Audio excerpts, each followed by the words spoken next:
I got to kick this thing off. Can I kick it off? 1, 2, 3, 4.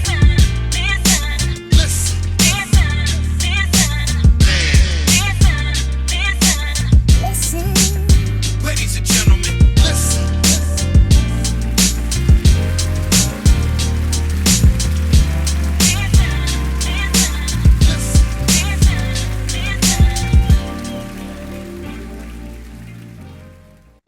Okay, so thinking about the future, have you thought of any other like potential panelists or people that you are excited about maybe trying to include in this event in the future?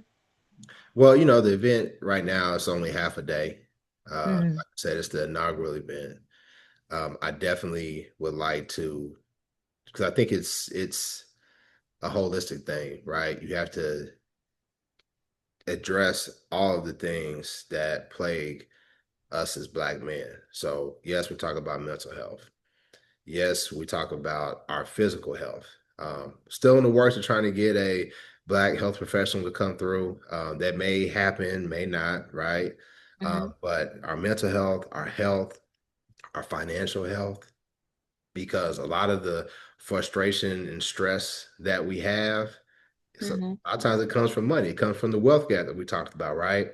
Yeah. Community activism, all of those things we want to talk about at this conference. So, I have people on like my wish list that I would like to come through. But let's get through this first one. I'm sure there'll be some kinks that we gotta iron out or whatever. But after that, we're gonna be making this a big thing. Okay. Is there a cost associated for attendance? Absolutely free. Wow. Okay. Absolutely free. So, Wow. That's no um, excuse. now, Mhm. if y'all Now want you are incurring costs, so I mean, yeah, I was gonna obviously. say now if you want to send your boys some coins, I haven't really put it out there to ask people to Yeah. support, just because, like I said, this is something that was put on my heart to do. Mhm. And the other piece too is, if I were to accept dollars, I want them for right now, to come from people in the community. I want the Mhm. community to fund it. Now, going forward, we may get sponsors, right? We may get Mhm. people to sponsor, but oftentimes we talk about, on the show, sometimes when people with money comes leverage and influence. And I Mhm. want people to know that this is 100% ours. And we're going to talk about things that may make others uncomfortable. People are probably uncomfortable that it's just Black men coming together. Yeah. What did we True. talk about on the last show? How white folks watch everything that we do, like why Yeah. y'all congregating. I'm sure because the flyers have been out on social media, right? I'm sure, I'm fairly confident that I'm probably on some people's watch list because of this. I'm Yeah. It- probably, Yeah. because like yeah. they've done it before. They've done it in other situations. Why would they not? Why would I think that I'd be any different? Yeah. But No. I'm not scared. I'm not scared. We're gonna do what we gotta do. Are you only going to allow people in that register in advance? Nah, we're gonna listen. We want you to register in advance so we know how to accommodate everybody. But I'm not in the business of turning people away that want to get knowledge and want a fellowship and do something positive. I mean, as long as we got seats, or if you want to stand, you come on Mhm. through. But Mhm. definitely, please register. It's So we can free. All prepare. you got to do, and listen, I don't spam people. I don't spam people. So yeah, you go put your email address down and all that stuff, but it's no hook. I'm not trying to get you to buy anything. It's really about the community. All right. So, what's your lasting word, or what's the biggest hope that you have that people will take away from this event? I really hope that people leave this event feeling empowered.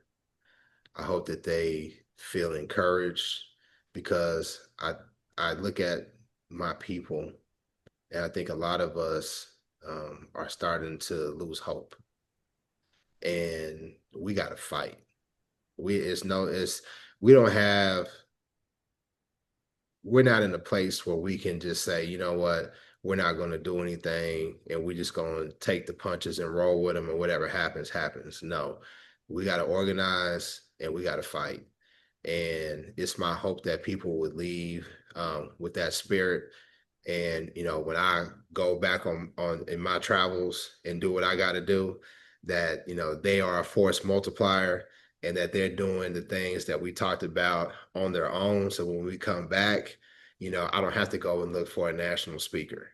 I can just pull somebody straight from the community that could talk about what the community needs. Because you remember when Ferguson popped off and you had all these national people come in try to say, this is what the community needs, this Mhm. is what should be done, and that wasn't 100% aligned with what the local activists who were actually there, who knew the conditions, who knew the people, those things weren't aligned. And then we started finding out that a lot of those people that was coming in with those national names, they was bought and paid for.